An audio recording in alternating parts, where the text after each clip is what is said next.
Hello বন্ধুরা, সবাইকে মিষ্টি অফিসের নতুন একটি ব্লগে স্বাগত। আশা করি সবাই খুব ভালো আছো, আর আমিও খুব ভালো আছি। এখন সকাল 7:30 বাজে, আর এখন থেকে ব্লগটা শুরু করছি। এই যে ছেলেরা স্কুলে চলে গেল, এই সামনে গাছটা দেখা যাচ্ছে, এটা হচ্ছে ক্রিসমাস ট্রি। এই গাছটা মোটামুটি সব বাড়িতেই দেখা যায়। আর ডিসেম্বরে এই গাছগুলোকে লাইট দিয়ে এত সুন্দর করে সাজানো হয়, খুব ভালো লাগে।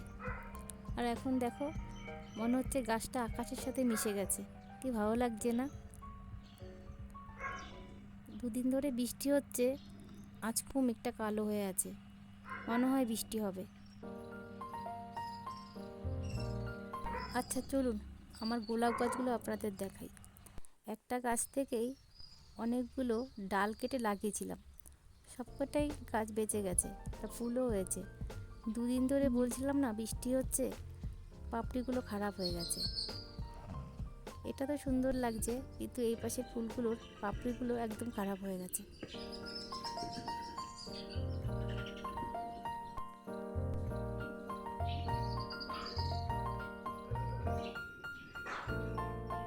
আর এই যে হলুদ ফুলের মতন দেখতে লাগছে, এইগুলো হচ্ছে রাই শাক।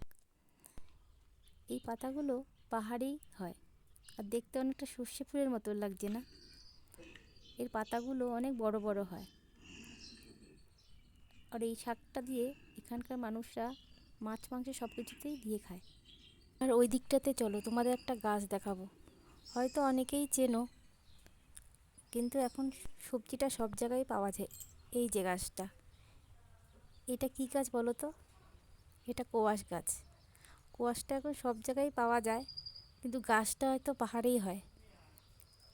এটা ঠান্ডার সবজি, এখন তো সব সময় পাওয়া যায়। তাহলে চলুন, সকালের কাজগুলো সেরে দেখা হচ্ছে একেবারে রান্নার সময়। আর হ্যাঁ, ভিডিওটা যদি ভালো লেগে থাকে তাহলে স্কিপ না করে পুরোটা দেখবেন।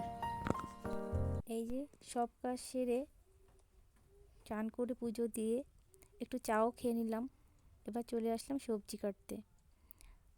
এইগুলো হচ্ছে কোয়াশ।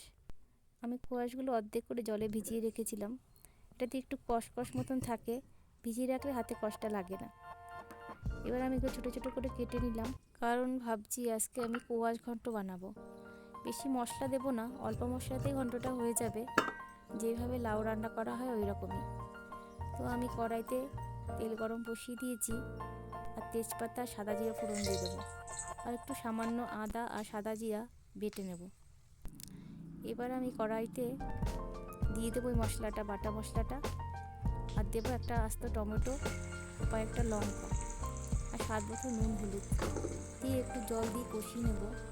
এবারে কালকের মাছের মাথা ছিল, তার জন্যই ভাবলাম আজকে ঘন্টটা বানাই। তো মাছের মাথাগুলো কালকে ভাজাই ছিল, কারণ এখানে আমাদের বিকেলের দিকে বাজার বসে, আর মাছ যা কিছু আনা হয় বিকেলের দিকেই আনা হয়। এবার চলুন এর মধ্যে কাটা কোয়াশগুলো দিয়ে দিই, দিয়ে ঢেকে দেব, কারণ এখান কোয়াশ থেকে অনেকটা জল বেরাবে, সেটাই অনেকটা মজে যাবে। আর আমার ভিডিওটা যদি আপনাদের একটুও ভালো লেগে থাকে তো আমাকে একটা লাইক দিয়ে পাশে থাকবেন। দেখুন সবজিটা অনেকটাই নরম হয়ে গেছে, আর একটু নরম হওয়ার জন্য জল দিয়ে ঢেকে দিলাম। আর আপনারা এটা নিরামিষভাবেও রান্না করতে পারেন। মোটামুটি হয়ে গেছে, এবার ঢাকনাটা খুলে ধনেপাতা দিয়ে দেবো। চলুন ওইদিকে আমের শরবত বানিয়ে নিই। জানেন তো, এই আমগুলো অনেক দিন ধরেই আনা ছিল, আর খাওয়া হচ্ছিল না। ভাবলাম এটা একটু গতি করি, নাহলে এটা পচে যাবে। তাই আমগুলোকে টুকরো করে কেটে মিক্সি করে নিলাম, আর দিয়ে দিলাম একটু চিনি, বিট লবণ, আর পাতলা করে নেওয়ার জন্য দেব অল্প জল, অল্প দুধ নিয়ে পাতলা করে নিয়ে এর মধ্যে দিয়ে দেবো লাস্টে গন্ধরাজ লেবু। আমার এটা রেডি হয়ে গেছে।